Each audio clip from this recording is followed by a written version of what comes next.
Somos una sola voz. Hablemos de derechos, un espacio para todas, todos y todos. Porque no solo es un día, es toda una vida.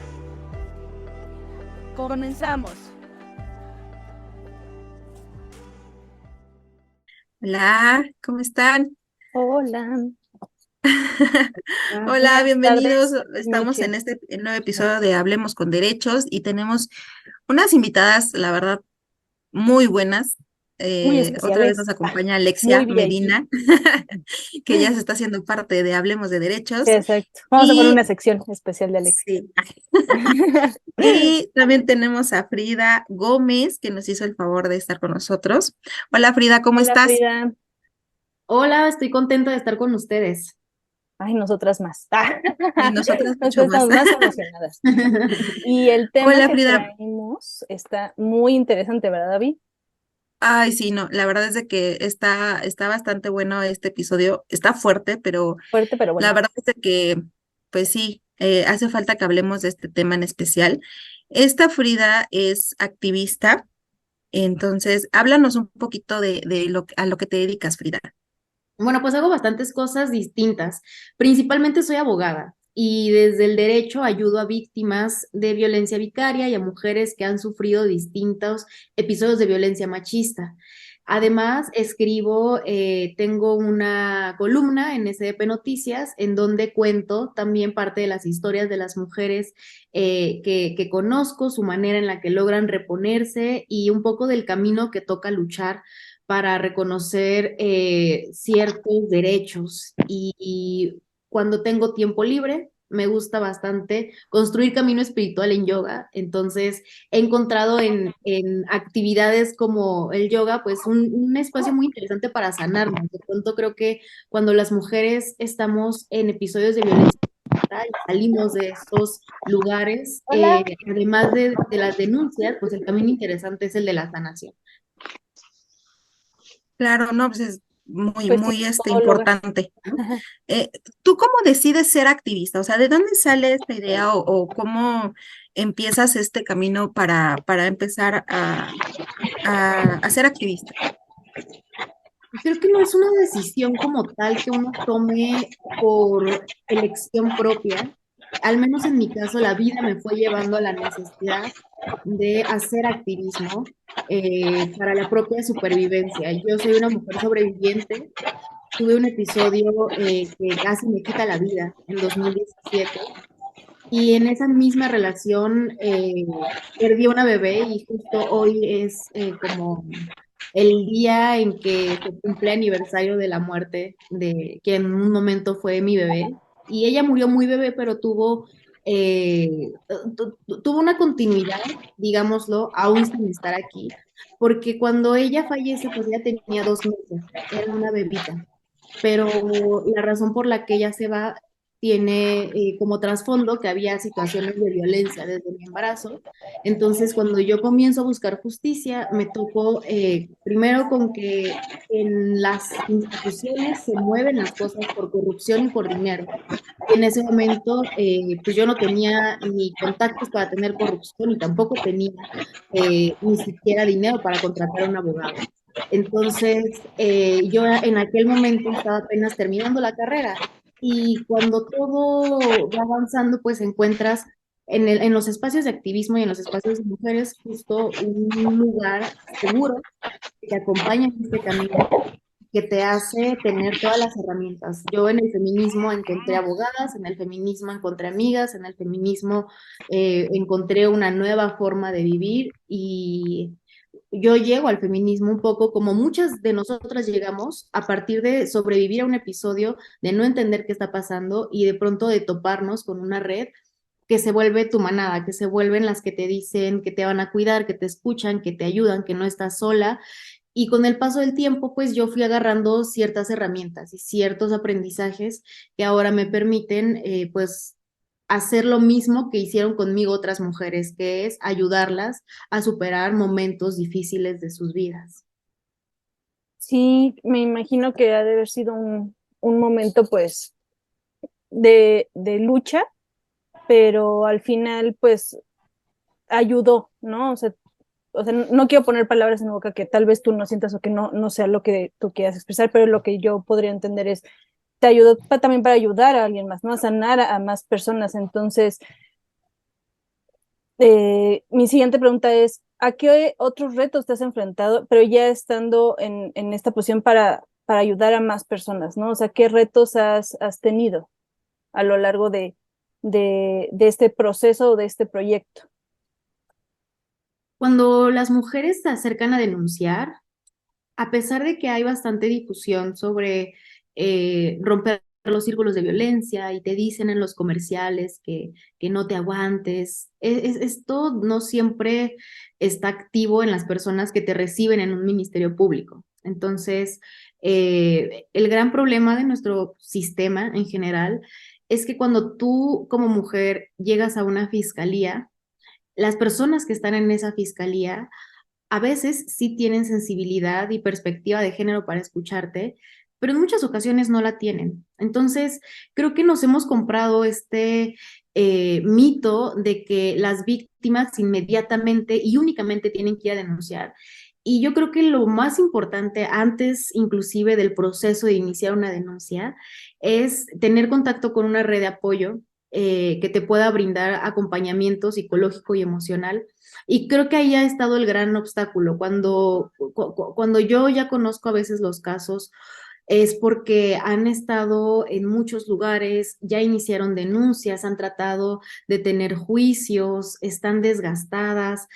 El proceso judicial es revictimizante y no es nada sensible hacia las víctimas. Entonces, las instituciones, paradójicamente, en ocasiones son un gran obstáculo, ¿no? Porque entre instituciones como fiscalías, jueces y a veces algunos abogados generan un caos. Voy a poner un ejemplo. Hay un caso que tenemos de una mamá que estaba buscando recuperar a sus hijos, a ella le quitan a sus hijos y además la acusan de ejercer violencia familiar. Sin embargo, la persona que la acusa es una persona que le va fabricando distintos delitos, ¿no? A la par que la acusa de violencia familiar, él tenía acceso a sus, digamos, a su firma, a sus contraseñas del SAT, y con eso le crearon empresas fantasmas. Entonces, ya no nada más era una denuncia por violencia familiar, ya también tenía un tema de fraude. Bueno, el tema es que uno de sus abogados le dijo que para poder terminarlo rápido, se fuera por el juicio abreviado, que se declarara culpable, que reconociera su responsabilidad, aunque no lo hubiera hecho, solo con tal de que no fuera a la cárcel. Y al hacer eso, prácticamente quedó excluida de la posibilidad de recuperar a sus hijos, porque la ley te dice que si tú ya cometiste violencia familiar en contra de un menor, no puedes tener a ese menor bajo tus cuidados. Y a pesar de que ya no lo había cometido, una mala asesoría legal la colocó en el lugar que yo la conozco. Y entonces ella estaba muy desesperada y era una situación desgastante porque ella buscaba recuperar genuinamente a sus hijos y legalmente ya no había una posibilidad para poder revertir eso. Entonces, creo que cuando hablamos de lo que hacemos, es la parte más difícil, yo diría, porque a nosotros lo que nos toca es ir a los juzgados, ver la notificación. Muchas ocasiones buscan llegar a acuerdos las mismas personas que violentaron a las mujeres, y a veces en el Poder Judicial los funcionarios les dicen a ellas, es que les va a ir mejor si llegan a un acuerdo, no pasa nada, no pasa nada con que te hayan intentado matar, no pasa nada con que te hayan intentado quitar a tus hijos o con que te los hayan quitado, pues tú llega a un acuerdo y así nos vamos todos más rápido. Entonces, esa falta de sensibilidad creo que es muy dolorosa y a veces también está en la sociedad. Es decir, cuando tú dices, ¿qué es violencia vicaria? O qué les pasa a las mujeres que están viviendo violencia vicaria, y les explicas, bueno, es una violencia en la que les quitan a sus hijos o en la que a través de los hijos e hijas tratan de hacer sufrir a las mujeres con actos, por ejemplo, de maltrato infantil a sus hijos, de retenerlos, de llevárselos a otras entidades. Y entonces muchas personas cuando lo escuchan creen que es solo un problema familiar y no lo reconocen como una violencia. Entonces yo creo que ahí está el otro gran obstáculo. Todavía como sociedad hay un pensamiento machista. México es muy machista. Entonces pensamos que las cosas que les pasan a las mujeres, ellas lo provocaron o que de alguna manera las cosas que están viviendo las mujeres, pues son cosas que ellas se buscaron. Y esa manera de pensar o esa manera de entender el entorno solamente se les rompe cuando pasa o en carne propia o a alguien cercano, ¿no? A veces en casos muy extremos de violencia machista, de violencia feminicida o de violencia psicológica o de violencia económica, pero es increíble que te tenga que pasar a ti como mujer o que le tenga que pasar a alguien de tu círculo para que entonces digas, ah, es cierto, probablemente exista esto como un problema. Y creo que de pronto cuando salimos a marchar y un poco de lo que nos ha llevado a esta segunda parte que les voy a contar es entender que ni el sistema ha estado hecho ni por nosotras ni para nosotras, que las instituciones también son nuevas en tratar de incorporar la perspectiva de género y actuar con perspectiva de infancias. Y ese camino de ausencias, pues nos ha hecho organizarnos para impulsar legislaciones, que es parte de mi camino en el activismo y de la manera en la que yo he conocido a Alexia y a muchas otras mujeres que impulsan legislaciones y que impulsan reformas que son necesarias porque al final el sistema legal y jurídico es una herencia del código de Francia y de la legislación, digámoslo, positivista, que se basaba en la propiedad de los hombres, ¿no? ¿no? No fueron leyes hechas ni por mujeres, eso es algo reciente. Entonces, pues parte de la manera en la que hacemos activismo y de la que incidimos es haciendo todo un camino en cámaras de diputados, de senadores, en los congresos locales, presionando y entregando proyectos de ley que puedan cambiar esta situación, como la ley contra la violencia vicaria, la ley Camila, la ley Sabina, la ley Monzón y otras legislaciones que tienen que ver con la parte más básica de nuestra sociedad. Estas legislaciones hablan sobre la familia y sobre qué sucede cuando hay violencia adentro del núcleo familiar y cómo tendría que estar respondiendo el Estado. Y es entendible, pero a la vez es curioso, porque hemos tenido ya mucho avance en legislaciones para los derechos políticos y tenemos paridad y ahora tendremos paridad en gubernaturas y tendremos un sinfín de reformas que no permitirá, como la ley 3 de 3, que los violentadores lleguen al poder. Sin embargo, aún no tenemos completa la parte de cómo se está trabajando en la materia familiar y eso se refleja en que seguimos siendo el país que tiene 11 feminicidios al día, en que cada mujer en su camino a convertirse en adulta, o sea, cuando somos adolescentes y vamos a ser adultas, de cada 10 adolescentes,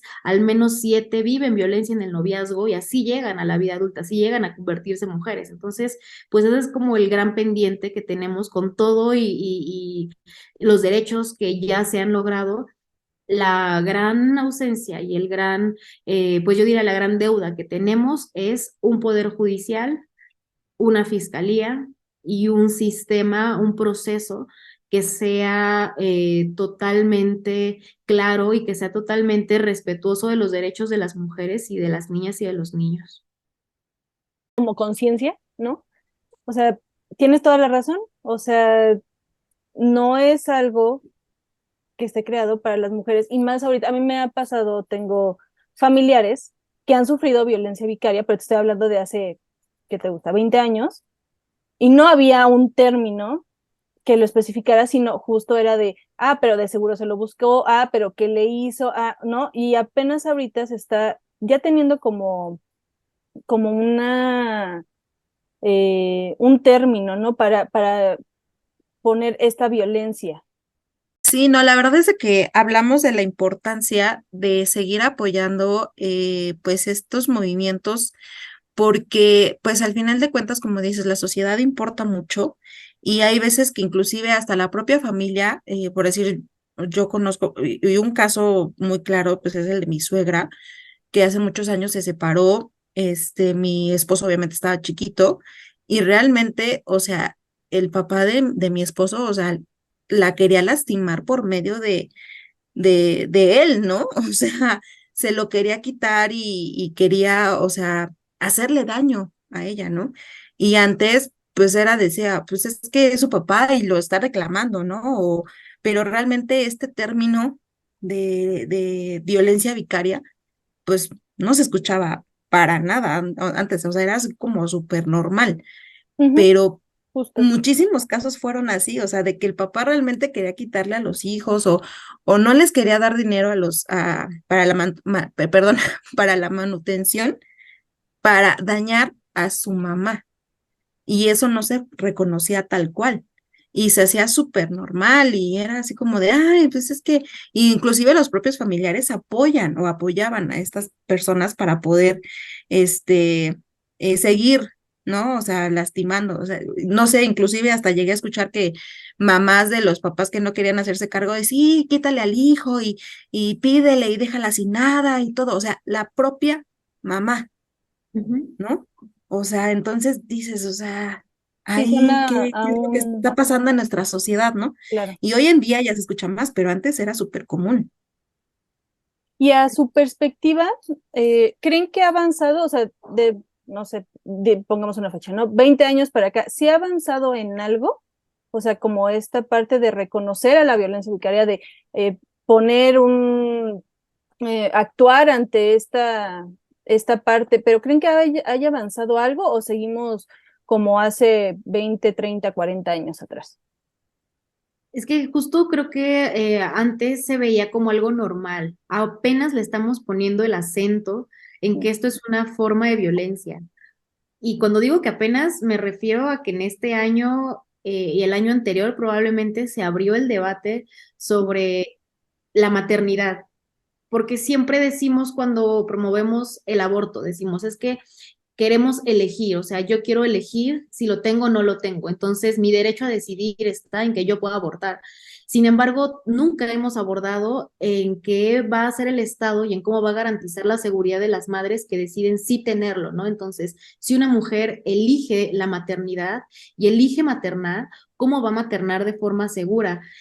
Y cómo va a maternar de una manera no violenta. Entonces, en ese camino, yo diría que inclusive este tipo de violencia es antiquísima, solo que antes era un problema familiar, ¿no? Y justo como lo dice Abby, a ver, es una violencia que tiene cómplices que no creen que es violencia, ¿no? Y que también cuando tú analizas los casos de este tipo de violencia, pues te das cuenta que en muchas ocasiones los hombres no se están llevando a sus hijas e hijos por interés de, digamos, ejercer una paternidad responsable, ¿no? Sino que se los llevan y tercerizan los cuidados, o sea, se los dejan a nuevas parejas, a sus papás, inclusive contratan nanas y son responsables de no estar aunque ellos los tengan. Y ojo, porque este es muy importante, la violencia vicaria nace desde que hay una intención de no pagar la pensión alimenticia. Y eso tiene que ver con cómo está el Código Civil, porque el Código Civil te dice, tú puedes pagar los alimentos en dinero o en especie. O si tú eres una persona que tiene que dar alimentos e incorporas al menor a tu hogar, entonces ya no tienes que dar pensión porque ya está en tu casa. Y a partir de esto, cuando ellos, cuando las parejas se separan y los hombres no quieren dar pensión alimenticia, encuentran una alternativa para no pagar pensión alimenticia en llevarse a sus hijos. Entonces, a veces también estamos hablando de que los deudores alimentarios somos uno de los países que tiene la mayor tasa de abandono, 35 millones de mujeres en nuestro país son madres autónomas que únicamente de sus ingresos se mantienen a sus hijas e hijos. La ley Sabina va de eso, ¿no? La ley Sabina va sobre qué hacer con los deudores alimentarios y la ley vicaria va sobre qué hacer cuando el deudor alimentario, con tal de no pagar pensión, te quita a tus hijos. Y entonces, si nos vamos a entender eso, pues yo creo que tenemos un avance porque lo estamos hablando y eso ya es de gane. Ya hay una legislación, ya hay una reforma que en la ley de acceso a una vida libre de violencia para las mujeres te reconoce la violencia vicaria y también le agrega que hay violencia vicaria cuando hay violencia institucional, o sea, que a ti no te atiendan bien en las instituciones es parte de la violencia vicaria. Sin embargo, sí me parece que tenemos todavía un camino largo por recorrer. Ok, claro. Sí, Y- la verdad es que, ay, perdón, Carlita. no, no, no, no, adelante, adelante. Sí, no, la verdad eso es lo que te iba a comentar. O sea, me imagino que entonces este tema también entra dentro perdón, de la Agenda 2030, que es un proyecto o sea, que se pretende lograr igual que las demás, los demás proyectos activistas y todo, o sea, que entran dentro de esta agenda. O sea, sí se pretende que para esa fecha, o sea, ya haya habido Este un género. avance bastante largo, ¿no? O sea, bastante amplio. Sí, Y totalmente. De hecho, ajá. sí, sí está. Y una pregunta, imaginemos que ahorita alguien nos está viendo, ¿no? Y está pasando por este tipo de violencia o tiene algo similar o está viviendo algo parecido. ¿Qué puede hacer? O sea, ¿tú qué recomendarías que hagan estas mujeres que están pasando esto en este momento? Que le han quitado a sus hijos o que no quieren pagar la pensión o el papá a través de sus hijos está, pues digámoslo de esta forma, ¿no? Desquitando con ella. O sea, ¿qué recomiendas tú que hagan o que hagamos, ¿no? Si me llega a pasar, ojalá que no. Sí, pues desde el momento en el que decidimos dejar una relación, es importante dejarla con estrategia. Las rupturas cuando tenemos hijas e hijos tienen que ser muy planeadas. Y el primer paso es que podamos iniciar los juicios de guardia y custodia a tiempo. Inclusive si una mujer ya tomó la decisión de irse de una relación, por las razones que sean, si es que hubo violencia, es importante denunciarla, porque es el contexto. La denuncia nos va a permitir que las autoridades nos brinden protección y nos activen algunos códigos, como que no se nos acerquen o que tengamos el contacto directo con la policía local. Y en un segundo momento es importante que iniciemos los juicios de guardia y custodia para que no nos los puedan quitar, o sea, que si tenemos hijas e hijos no nos los puedan quitar. Para el tema de pensión alimenticia, en teoría, en el Poder Judicial, si se encuentran en la Ciudad de México, en Plaza Juárez, en el tercer piso, ustedes pueden iniciar una demanda de alimentos sin necesidad de tener abogado. Y eso es muy importante porque no siempre sabemos que podemos hacer esto sin abogado. Hay veces que el no tener dinero para pagar a un abogado hace que las mujeres no se decidan a hacer las cosas legales que tienen que hacer. Y yo lo que les quiero decir es que hay muchas alternativas para tener tanto abogados de manera pro bono o gratuita, como para acceder a los propios abogados que te brinda el Poder Judicial y que te brinda la consejería jurídica. Uno de esos beneficios que te da el Poder Judicial es que tú llegues y aunque no tengas abogado, inicies esa demanda.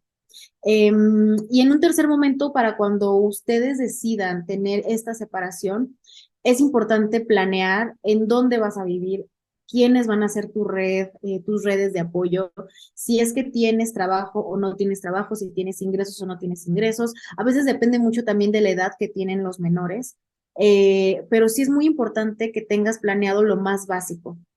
Y en un segundo momento, pues yo les diría que siempre están abiertas las puertas de organizaciones. En este caso, la organización en la que colaboro es la Coordinadora de Alianzas por los Derechos de las Maternidades e Infancias. Y en esta coordinadora, a su vez, tenemos vínculos con varias colectivas como la Unión de Madres Protectoras, la colectiva de Construcción Violeta. Entonces, hay muchas organizaciones que están brindando acompañamiento de forma totalmente gratuita y que pueden brindar una guía sobre qué hacer y un acompañamiento para seguir de la mano en este camino.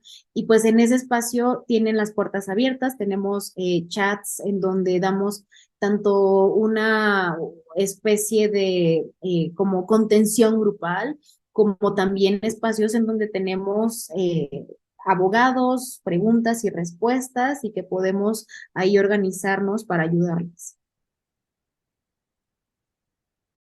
Ok, Frida, pues Perfecto. la verdad, muchas gracias. Ya se nos acabó el tiempo. La verdad, muy interesante lo que nos dices. ¿Nos puedes decir tus redes sociales para ver dónde te podemos encontrar y ver todo el contenido que subes? Sí, con muchísimo gusto. Estoy en X, antes Twitter, como arroba, ¿cómo estoy, por cierto? Hablando de Bueno, estoy en Instagram como Fridaita. En X también estoy como Latina Fridaita. Y nos pueden encontrar en Facebook como Coordinadora de Alianzas por los Derechos de las Maternidades e Infancias.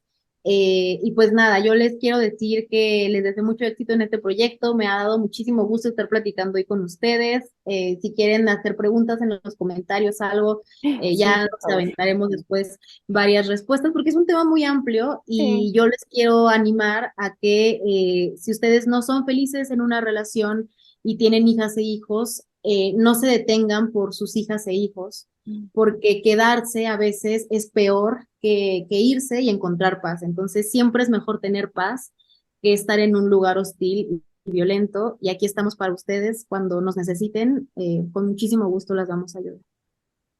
Claro, Muchas muchas gracias, Frida. gracias. Sí, que sepamos que pues no estamos solas y siempre va a haber alguien, ¿no? O sea, siempre va a haber una persona, una organización, alguien con quien nos podemos apoyar y pues sí, no es, ahora sí que como dicen, ¿no? Ni los zapatos, ¿no? Si no te quedan, pues ni a fuerza, aunque uno quiera, pues no te van a quedar y pues no, así aplica para las relaciones y para todo en esta vida. Entonces, Así es. pues muchas Muchas gracias, gracias, Frida. Frida. Un beso enorme y muchas gracias por acompañarnos. Sigan a A Frida, por favor, ustedes, sigan a Frida. gracias, Sí, Alexis. sigan sus redes. Ok. Ok, bueno, estamos aquí con Ana Marzano, que tiene un caso bastante fuerte. Bueno, como hay muchos casos en nuestro país, que la verdad, pues es algo triste. Pues Ana nos va a contar un poquito de la situación que está pasando. Hola Ana, ¿cómo estás? Hola, mucho gusto a todas. Yo soy Ana Marzano. Un saludo. Muchísimas Hola. gracias por abrir este espacio para empezar. No, gracias a ti. Estoy bien, gracias a Dios. De hecho, estoy aquí en Juzgados Familiares de Ecatepec. Aquí tienen su casa. Yo radico aquí en Ecatepec, Estado de México. Gracias. Bueno, pues a grandes rasgos les comento esto. Yo tengo 3 hijos. Santiago, Diego, Rodrigo, de 14, casi 12 y 10 años. 3 hombrecitos. Yo me separé, gracias a Dios, hace 5 años. Sí vivía violencia más que nada psicológica. Con el papá, ya saben, ¿no? Nos dejan de hablar, nos hacen la ley del hielo por cualquier situación que ellos crean que les afecta.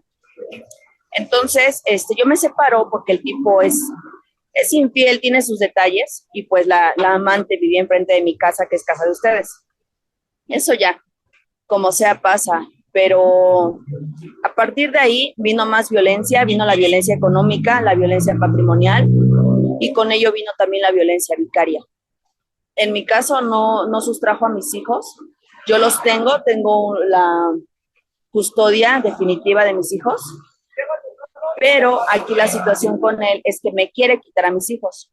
Él metió un juicio de divorcio hace 3 años, en octubre, donde me mandó un convenio y me decía que pues él les iba a seguir dando la misma vida a mis hijos. Mis hijos tenían escuela particular, tenían béisbol, natación, viajes, muchas cosas. Teníamos inclusive una tienda grande que era un patrimonio familiar y él también tenía o tiene más bien un negocio donde programa llaves y computadoras automotrices. Caso es de que aquí, en su convenio, él empieza a esconder las cosas, ¿no? Y dice, ¿sabes qué? Tenemos un departamento, tenemos un taxi y tenemos una tienda. La tienda la señora la traspasó, lo cual no es verdad. Él hizo que me quitaran la accesoria. Pues ahí empezando la violencia, ¿no? Me quitaron la accesoria, yo tuve que quitar la tienda porque pues me desalojaron. Dice que el departamento que tenemos, él lo condicionó, me dijo que lo presta para que yo viva ahí con mis hijos y ahí se lleve la custodia de mis hijos. En caso de que yo tenga una pareja, él inmediatamente me saca de ahí, cosa que pues estábamos casados por bienes mancomunados y pues ya sabemos que no puede hacerlo, pero pues aunque sea con las palabras, quiere molestar, ¿no? Después de ahí que le iba a dar la misma vida a mis hijos, eso fue mentira, porque también aquí cuentan mucho los malos abogados con los que nosotras nos topamos. Yo me encontré un abogado que ni siquiera me avisó de la audiencia. Entonces, yo pierdo la audiencia donde se iba a revisar todas estas medidas y a ponernos de acuerdo con la pensión. Y pues, al final de cuentas, me dejan la parte provisional. Yo me quedo con la custodia de mis hijos. A él le dicen, ¿sabes qué? Vas a ver a los niños cada 15 días y aparte les tienes que dar una pensión alimenticia de 2 salarios mínimos, que en ese entonces eran 8,500, 8,700 al mes para mis 3 hijos. Y fue todo. Entonces, pues de pagar eso, a pagar las colegiaturas y béisbol y todo lo que él pagaba, pues esa parte le convino. Entonces, nosotros nos separamos el 9 de marzo del 2021 y en ese momento mis hijos se quedan sin escuela, ¿no? Dejó de pagar las escuelas, dejó de pagar todo lo demás. Y de hecho me metí en un problema en la escuela de los niños porque me dicen, ¿sabe qué, señora? Tiene que venir y pagar. Y le dije, no, es que eso lo hace el papá. Dice, no, es que el papá vino aquí llorando, literal, así nos lo dijo la maestra y me lo dijo enfrente de los niños. Dice, literal, él vino llorando a decirme que usted lo demandó, que usted le exige un montón de pensión y que es usted la que no quiere pagar. O sea, yo tuve literal que llevar mis documentos a la escuela para comprobarles que yo recibí 8,500 y de la escuela eran 7,400. Entonces le dije, maestra, mis hijos comen o estudian, las cosas no están así.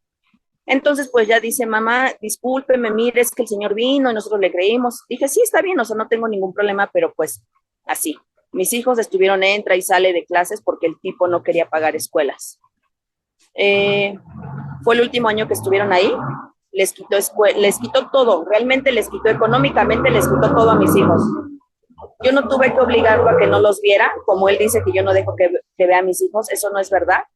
Él desde hace 5 años, él abandonó la casa, él se fue con otra mujer, él se quedó con absolutamente todo, no veía a mis hijos, no les llamaba, les colgaba, si mis hijos le llamaban o le mandaban mensaje, los dejaba en visto, les colgaba, los mandaba a buzón, o sea, cosas así, ¿no? Entonces, después de todo eso viene y me culpa aquí en el juzgado de que soy yo la que ejerce esa violencia, de que yo no dejo que vea a los niños. Yo ya metí los escritos que fueron pertinentes y pues al final de cuentas esto no ha avanzado. Nos divorciamos en marzo, en septiembre él mete otra demanda, ahora por lo contrario. Cuando me pidió el divorcio o metió la demanda de divorcio, dijo que yo soy buena mamá, que yo me quedaba con mis hijos, no tengo vicios, o sea, no tengo una mala referencia para ellos. Después de eso me demanda por lo contrario. Resulta que yo todo el tiempo que él vivió conmigo lo agredo a mis hijos y que pues me los quiten. Él pide así literal que me los quiten, que se los den a él, que se baje la pensión y que aparte yo le dé pensión a él. O sea, así viene, realmente así viene en su escrito. Entonces, o sea, tengo 2 años ya con esa demanda, no ha prosperado para nada, no se mueve. Cabe señalar que estudios psicológicos, si tiene que ir trabajo social, si tenemos que venir a alguna escucha de menores, cualquier cosa, él la retrasa. Yo le he hecho ver esto al juez. Le dije, ¿sabe qué? Las cosas están así, todo este proceso se ha ido alargando. Tengo ya 2 años con este proceso y ni para atrás ni para adelante. Para todo esto yo también metí pruebas de que el tipo pues sigue conservando su taller porque él nada más metió la casa, la tienda y un carro y él repartió, ¿no? Yo ya metí pruebas y de todas maneras pues no se ha hecho nada, pero igual, o sea, no se ha movido la pensión, yo sigo con mis hijos, no se ha movido ni la pensión, perdón, ni la guarda y custodia, que es lo que él quiere. Hace un año, el 2 de octubre, teníamos una audiencia. Y pues para esto el señor, no es cierto, el 3 de octubre, el 2 de octubre mis hijos estuvieron con él y ahí aprovechó para traer a mi hijo a fiscalía a denunciarme a mi hijo el mayor, que es a quien siempre ha agarrado de pretexto para todo. Si llevaba el gasto, se lo daba a mi hijo mayor. Si teníamos que tomar una decisión de la casa, le decía a mi hijo, o sea, a mí me ignoraba para todo. A mi hijo lo ha agarrado ya así. Y el punto es de que ahorita mi hijo está tomando el papel de papá. Mi hijo me ha llegado hasta a golpear. Si esa es la situación de la que estábamos hablando, lo importante y cómo ha afectado tanto a los hijos, es, ¿sabes qué? Yo ya no violento a tu mamá, pero ahora lo haces tú. Eso es realmente lo que se vive en la violencia vicaria. Llevó a mi hijo a denunciarme. Mi hijo dice, en su testimonio, dice que yo le abrí la cabeza, que tiene una abertura en su cabeza y que se le hunde su cabeza y cosas así. Gracias a Dios, yo estuve muy, muy mal. Ya me sentía yo con un pie dentro del reclusorio por las acusaciones tan graves que hizo mi hijo. Eso fue el 2 de octubre, el otro día teníamos la audiencia. Me sorprenden solamente con la carátula de la carpeta de investigación de esa acusación que se me hizo. Bueno, caso es de que justamente ahorita vine a recibir las copias de esa denuncia que jamás siguieron y que aparte salió negativo. El testimonio de mi hijo no fue creíble. De todas las pruebas que le hicieron en fiscalía, ninguna fue creíble y pues gracias a Dios esa denuncia se archiva. Después de Hola, ahí... Ana. Ay, perdón por interrumpirte. No, pasa nada. Entonces, antes de que pasara toda esta situación, o sea, ¿tu esposo era violento contigo? ¿Sufriste algún tipo de violencia psicológica, física? Sí, violencia psicológica, sí, porque en algún momento cuando él ya tenía esta amante y todo eso, yo todo el tiempo estaba en la tienda, casa, niños, escuela, yo me ocupaba de absolutamente todo. Pero él una vez, no sé de dónde sacó eso, que yo andaba con alguien más. Me revisó el teléfono y me dijo, es que tú andas con alguien más. Y yo lo tomé a broma, le dije, ay, sí, Moisés, por favor, sí. Entonces agarró una pistola que él tenía y la sacó y me dijo, ¿sabes qué? Donde tú me hagas, no sé si se pueden decir malas palabras, pero así me lo dijo. Tú me haces una chingadera de esas y yo te mato. Así me lo dijo. Entonces, o sea, yo no tomé más allá sus palabras porque pues yo estoy segura de lo que soy. Yo sé que no pasó nada y él no tenía por qué decirme eso, pero sí lo tomé como un foco rojo. Entonces, después de eso, cuando ya se involucró más con esta mujer, que de hecho era mi amiga, era muy grosero conmigo. Era el no te hablo, el no te busco, el no me llames, él me bloqueaba, o sea, yo no entendía, sinceramente, una tienda es una cuestión muy demandante. Tener 3 hijos es algo súper demandante y hacerlo sola es peor. Entonces, o sea, yo no entendía por qué me pasaban ciertas cosas y me ocupaba de todo que no podía yo con tanto, ¿no? Me trataba de ridícula, me decía que yo no tenía ambiciones, que yo era una estúpida, o sea, y obviamente yo no lo permití. Yo cuando vi todo eso dije, ¿sabes qué? Adiós. Y el pretexto fue el decir, ¿sabes qué? Un día se quería llevar a mis hijos, era el 10 de mayo del 2018, se quería llevar a mis hijos, pues para comprar regalos y llegar como si las cosas no pasaran. Le dije, no, ese día detonó todo y le dije, ¿sabes qué? No, a mis hijos no te los vas a llevar. Entonces, no, que sí, que no, y que no, y entre que sí, que no, azota la puerta y se va. Sí había daño psicológico porque te van descartando, ¿no? Después de separarnos te das cuenta que ya estados de cuenta no llegaban a casa, que ya cierta ropa no estaba ahí, que tú no podías preguntar si él tenía o cuánto era lo que ganaba al día, porque obviamente no tenía ningún ingreso fijo. No podías preguntar porque todo era, estás loca, y estás loca, y estás loca, y estás viendo cosas, y o sea, el culparte, por supuesto que eso afecta, porque realmente te lo crees. Dices, sí es cierto, estoy siendo tóxica, estoy haciendo esto que no tiene que ser, ¿no? Entonces tú cargas con toda esa responsabilidad. Si pasaba algo con los niños, yo siempre he sido de carácter fuerte, eso sí, y no permito muchas cosas, pero eso de que vete a la primera es muy fácil decirlo, pero sinceramente ninguna nos vamos a la primera, ninguna entendemos a la primera, porque ese amor romántico sí lo creemos y nosotras creemos que sí van a cambiar y que nosotras sabemos que nos portamos bien, no tendrían por qué hacernos eso a nosotras, ¿verdad? O sea, una mujer que sí anda haciendo cosas indebidas, digo en mi género, pero una mujer que se anda haciendo cosas indebidas, pues sabes que el marido te va a cachar y que se va a enojar y que tienes mujer y hombre. Pero al final de cuentas, cuando sabes lo que eres y lo que estás haciendo, no te sientes culpable de nada y piensas que las cosas no van a llegar. Y sin embargo, sí llegan, no importa lo que hagas. Ellos de todas formas te van a acusar, te van a achacar cosas y vas a salir perdiendo tú, ¿no? Yo, si me... Bueno, tenemos ahí un corto, pero ahorita vamos a regresar. Por hoy es todo. Te esperamos en el siguiente episodio de Hablemos de Derechos.